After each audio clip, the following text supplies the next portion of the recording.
10वीची विद्यार्थिनी आहे।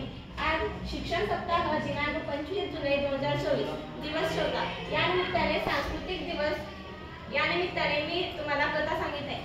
माझ्या या कथेचं शीर्षक आहे विचार। एका गावामध्ये एक शेतकरी असतो आणि तो शेतकऱ्याची परिस्थिती खूप गरिबीची असते। त्याला 3 मुलं असतात। ते 3 मुलं शाळेत जात नाही आणि दुसऱ्यांच्या शेतामध्ये काम करतात। त्यामुळे दुसऱ्यांच्या शेतामध्ये आई वडिलांसोबत काम करतात।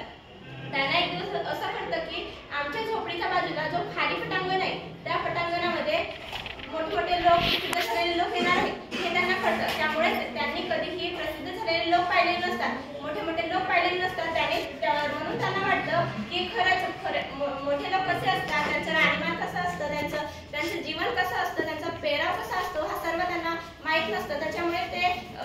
त्याच्यामुळे त्यांना पाहण्यासाठी ते तिथे जातात।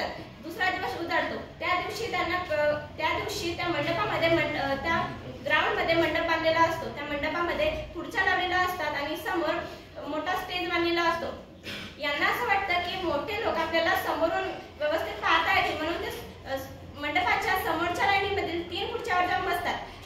आणि तेव्हा मंडपामध्ये कोणी लोक नसतात। हळूहळू लोक जमतात आणि परंतु प्रसिद्ध लोक आलेले नसतात। त्यांना असं पण त्या तिघांनाही असा आवाज येतो की मागे कुणाच्या तरी पावलांचा किंवा बुटांचा आवाज येत आहे। त्यामुळे ते मागे बघतात तर काय तिथं मोठे मोठे झालेले प्रसिद्ध लोक दिसतात आणि त्यांचे सेवक दिसतात। त्यांचा हा गरिबीचा पेहराव पाहून त्यांना असं वाटतं, त्या सेवकांना असं वाटतं की ही कुठून आली असतील मुले आणि ते 3 मुले ज्या चेअरवर बसली होती ती चेअर त्या प्रसिद्ध झालेल्या लोकांची होती। त्यामुळे त्या सेवकांनी त्यांना अपमानित करून त्यांना घाण शिवा देऊन तिथून जाण्यासाठी सांगितलं। परंतु त्या मुलांना त्या मोठमोठ्या व्यक्तींना पाहायचं होतं, त्याच्यामुळे त्या मुलांनी तिथून जाण्यास नकार दिला। त्यामुळे त्या सेवकांनी त्या 3ही मुलांना खिचून मंडपाच्या बाहेर फेकलं। तेव्हा त्या 3ही मुलांच्या डोक्यामध्ये असा वेगवेगळे विचार चालू होते।